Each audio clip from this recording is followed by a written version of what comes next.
Sadhguru Nath Maharaj Ki Jai, and welcome to Jagadami Reads the Holy Books of India, Ramayana 372. As you may remember, Angada was beating up lots of Rakshasas.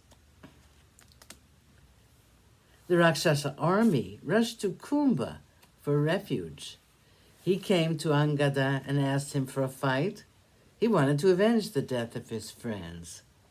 Kumbha was a fighter of no mean order. His arrows were like flashes of lightning, and they streaked through the air, and in the darkness of the late night they gleamed with a beautiful luster. Dvivida, who was with Angada, was hurt by the arrows. Mainda was also hurt by Kumbha, and he fell on the ground. Angada came to the rescue of his friends, and after a long time, he was also made to fall down on the ground in a faint. The Vanara army rushed to Rama and told him of the mishaps. Jambavan was sent to fight with Kumbha. Sushena went with him, and the two were joined by Sugriva himself. In a short while, Sugriva realized that Kumbha was an extremely capable archer. In admiration, he said, "I'm amazed at your proficiency with the bow and arrows. You are like your uncle Ravana in the art of fighting with a bow. You are like Prahlad, Bali, Indra, Kubera, Varuna in your valor. In strength and in your characteristics, you're like your father. Indeed, I am all admiration for you. Not all the Devas can stand bravely in front of you. But then you have met your match in me. Your uncle is great because of the boons he has obtained from Brahma. Kumbhakarna, your father, was frightening the entire world of the Devas by the sheer power of his physical strength. Your valor is a combination of both.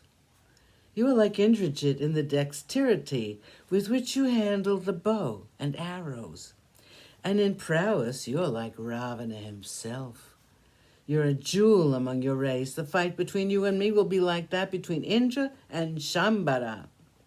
Come, let us fight. I don't want to kill you since you seem to be such a worthy warrior, and it will be a loss to the Rakshasa clan if you should die. And yet, since we are on opposite sides, we will have to fight on that to a finish."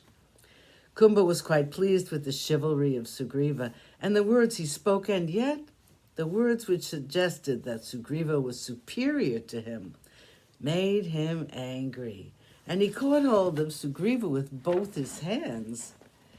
They wrestled each other, and the world stood still watching them fight.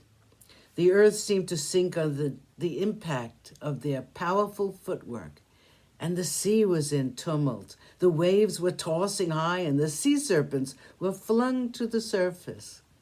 Finally, with a powerful hit of his mighty fist, Sugriva felled Kumbha to the ground, and the son of Kumbhakarna died. As he fell, there was panic in the ranks of the Rakshasas, since they had not considered him to be capable of being vanquished even as he was now dead. Nikumba saw the death of his brother. He knew that this was not the time to grieve, and anger gave place to sorrow.